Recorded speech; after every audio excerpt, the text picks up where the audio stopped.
We have a proposed FD1 from Vice Chair Harimoto.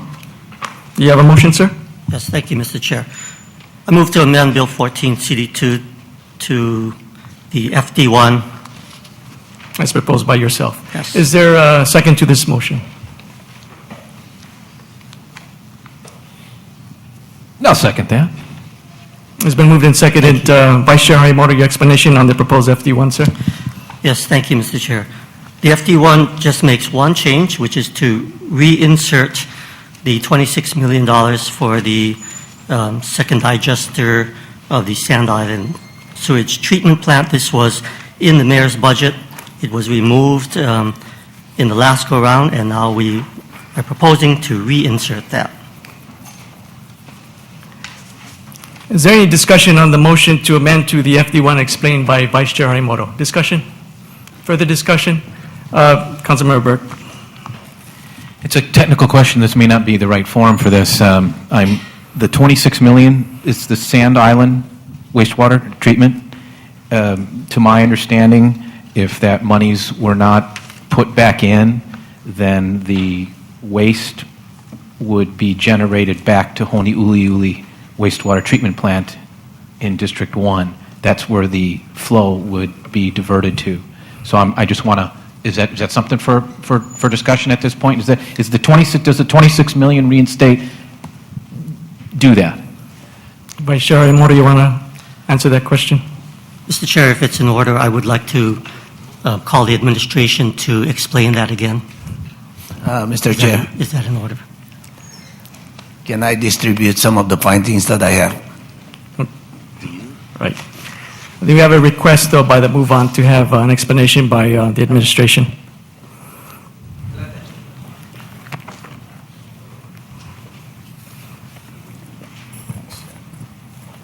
State your name for the record. Good afternoon, Council Chair and members of the City Council. For the record, my name is Tim Steinberger, and I'm the Director of the Department of Environmental Services. Councilmember Berg, if you could please repeat your question. The 26 million that's in the proposed draft brought forth by Councilmember Harimoto, if the 26 million were not reinstated into, if his draft was not successful and there was 26 million no longer for this endeavor, does that mean that any wastewater and anything to do with that treatment plant would then subject the Honouliuli wastewater treatment plant having to endure that excess? Well, you know, we have to look at all the possibilities, and obviously the quickest fix would be to truck. Where we would truck it to would have to be another secondary facility. Now, Honouliuli is a split primary secondary facility. So during the daytime, it would not be the most optimal place to go. But in the evening, when 100% of it is treated on the secondary side, there would be a window of opportunity to truck some excess load over to Honouliuli. Right now, the one candidate that we're looking at for daily loads would be Kailua Wastewater Treatment Plant. So the 26 million, or the 26 million in restoration would render trucking waste obsolete, and it would be able to be taken care of, so-called in-house, in situ, in place. Well, I'm not going to make an absolute yes on that because we do know it take 24 months to construct the facility. If we continue to run up against compliance issues because of the overloading of the solids handling now, we would have to look at implementing some type of means of taking care of the excess flows.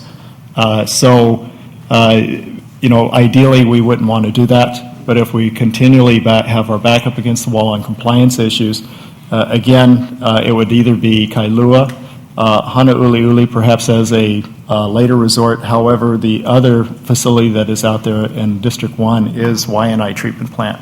Currently, Waianae Treatment Plant is not available because of directives from the Department of Health to truck stormwater over to that facility. But once it's recovered, at that point, that would also be a possibility. Okay, thank you. I'm going to limit the discussion so now we can make a decision on whether or not to amend to the proposed FD1. Thank you, Mr. Director. Members, are there any objections to amending to the FD1 as proposed by Vice Chair Harimoto? Are there any objections? Objections to amending to the FD1 as Amending proposed by the- Vice Chair Harimoto? Yeah, 1, yeah. 2, and 3, 4, 5. The motion by Vice Chair Harimoto fails. We go back to Bill 14 CD2. Is there a further motion by the recess?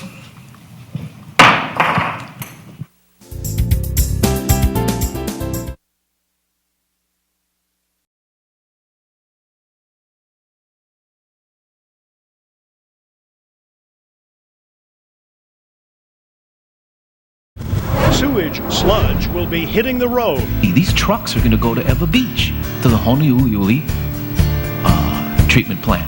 Why thousands of gallons will be moved out of town and how it could impact Oahu construction projects. Good evening, and thank you for joining us on this Wednesday, the 6th of July. In just a few weeks, raw sewage sludge will start to be trucked from downtown Honolulu to treatment plants in Kailua and Eva Beach. Gina Mangieri explains why in tonight's top story. Joe, the Sand Island wastewater treatment plant is over capacity, and the administration and city council are at odds over how to expand and when to pay for it. Meanwhile, a halt on new building could result. Raw sewage gets put through what's called a digester at the Sand Island wastewater treatment plant.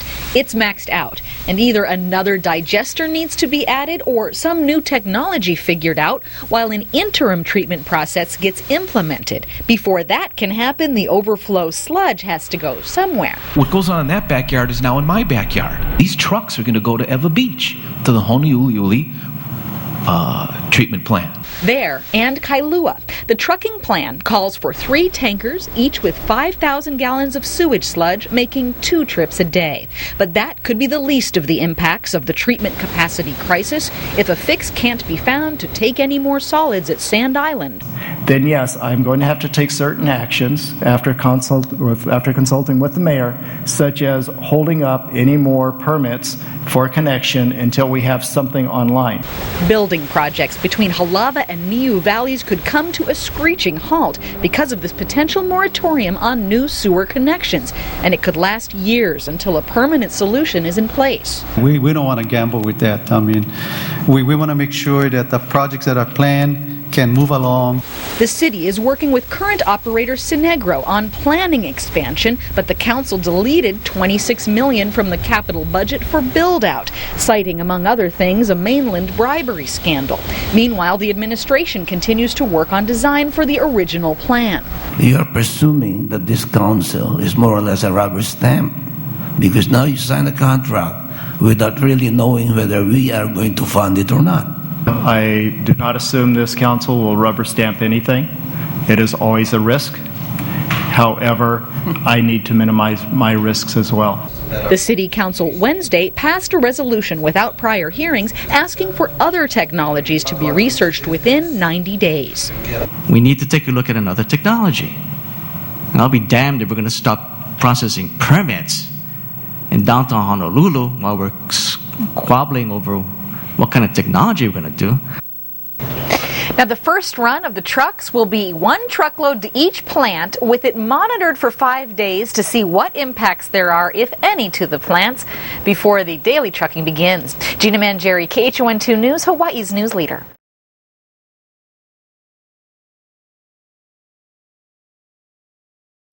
Members, any discussion on the motion to adopt Resolution 11-182? Councilmember Berg. I have a concern that I believe this matter should have gone to committee. It just appears, it's decked in June, and here we are for adoption.